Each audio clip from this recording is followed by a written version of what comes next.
Hi, everybody.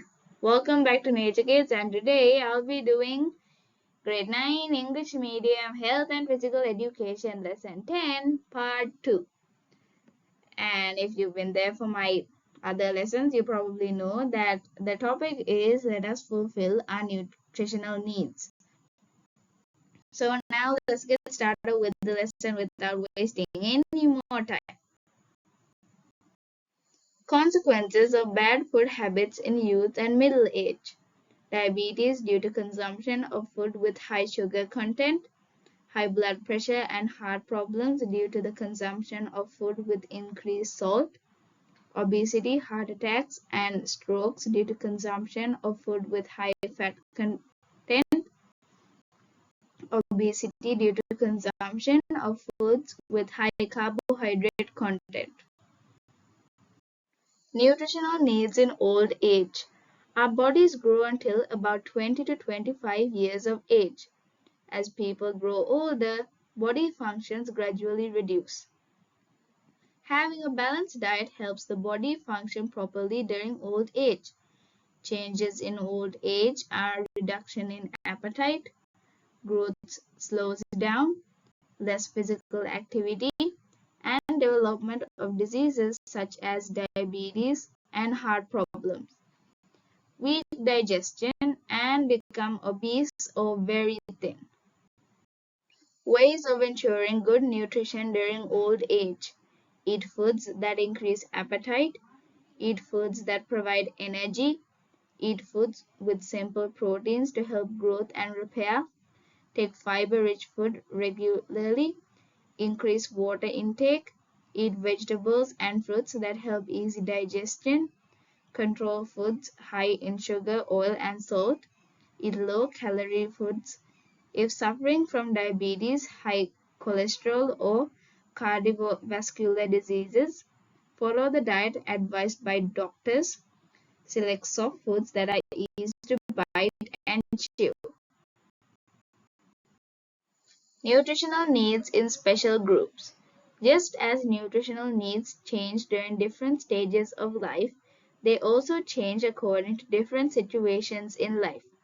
Special groups are pregnant mothers, breastfeeding mothers, sport persons, people who do heavy work, sick persons, and vegans. Nutritional requirements of a pregnant mother. The period which a fetus grows inside the mother's uterus is called the gestational period. It lasts for about 280 days. During this time, proper nutrition is very important for both the mother and the baby. If they do not receive the necessary nutrition, they may suffer from various illnesses and even face life-threatening conditions.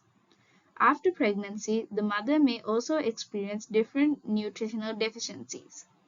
And here you can see at the left side of the screen this box. This is additional knowledge from your book. And these are some things that might happen if malnutrition is reduced during childhood.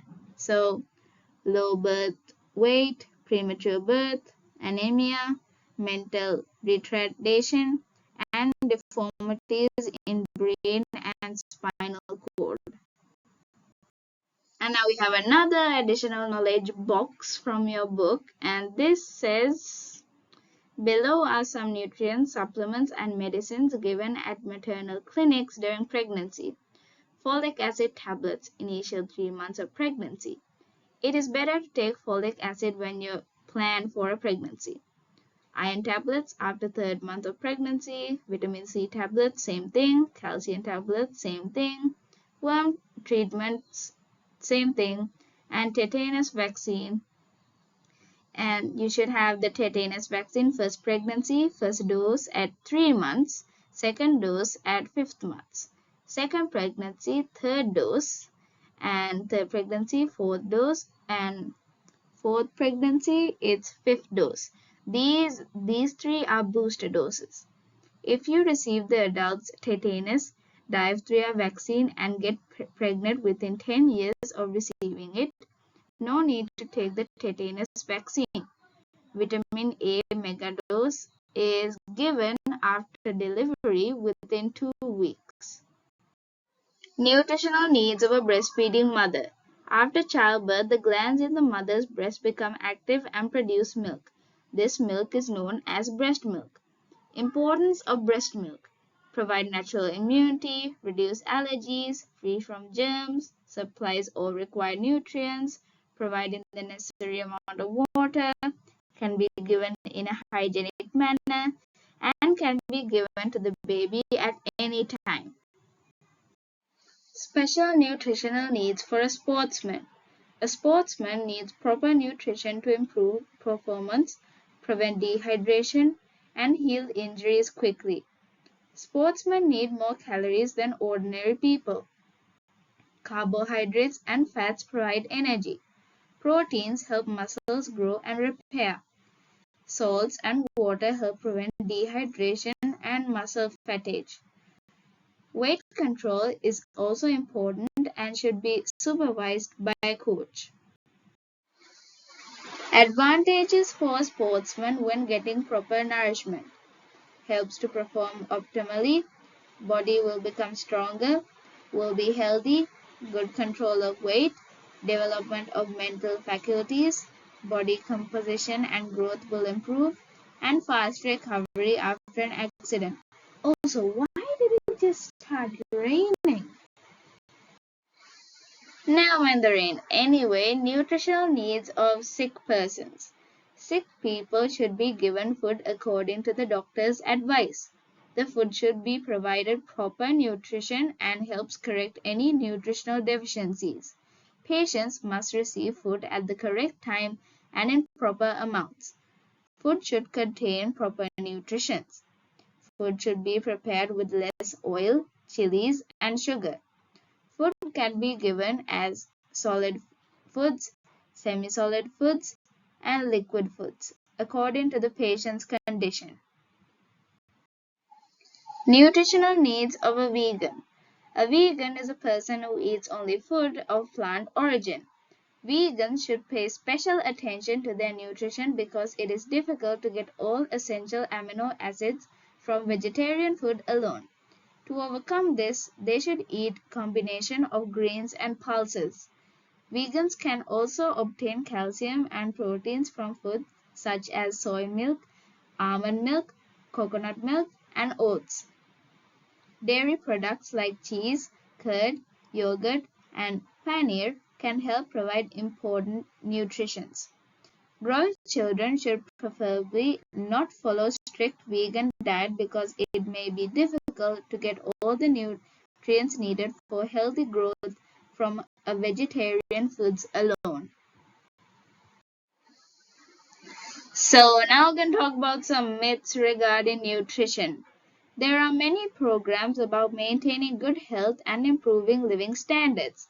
However, nutritional deficiencies and illnesses are still common. One main reason for this is the myths and false beliefs people have about nutrition. Therefore, it is important to identify these myths and learn the correct nutritional practices to maintain good health. Now we're gonna see if these myths are real or not. So first of all, we have these few myths that are in your government textbook, and now we're gonna see if those myths are true or not. So first we have meat-based food provide all the nutrients needed for the body. So proteins, minerals, vitamins, amino acids can be found in vegetables too. Example, grains, mushrooms, tofu, leafy vegetables. So practically you need more than meat to survive. Anyway, breast milk secreted initially should be cast aside. It is the milk secreted after that should be given to the baby. It is very important that the baby gets the initial secretion of mother's milk known as colostrum, as it is very nutritious and gives immunity to the baby. So this is a false. Fruits that are big are more nutritious. The nutritional level is not high due to the size of the fruit, which could have extra water or more cells for the size. So Sometimes this is actually true, but sometimes it's just excessive water and it's just big. It has the same nutritional level of the same thing. So next we have jambu and mandarin should not be given to small children.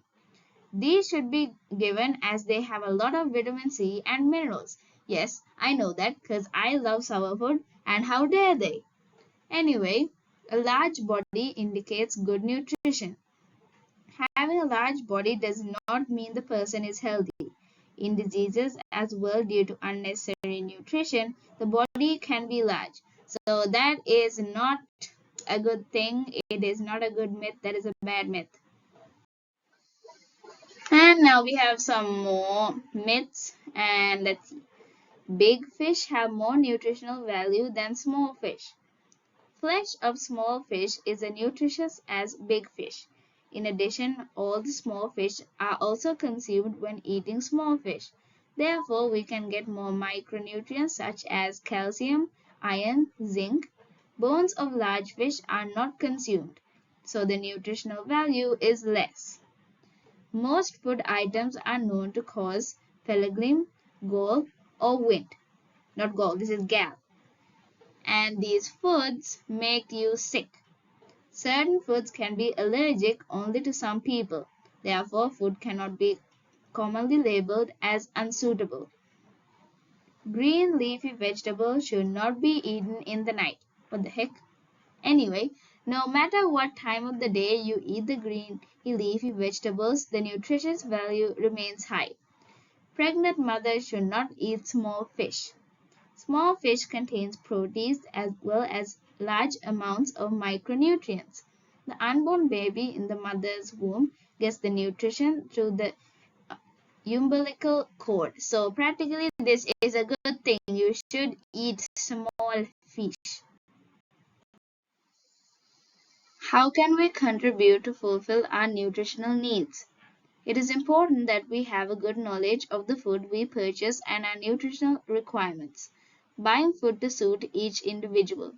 When buying canned, bottled, or packed food, you need to be aware of the date of expiry, ingredients, and the standard certificate. Choose natural foods over the artificial or processed food. Do not purchase fruits, green leaves, and vegetables that are withered. When purchasing fish, it is better to buy small fish than big fish.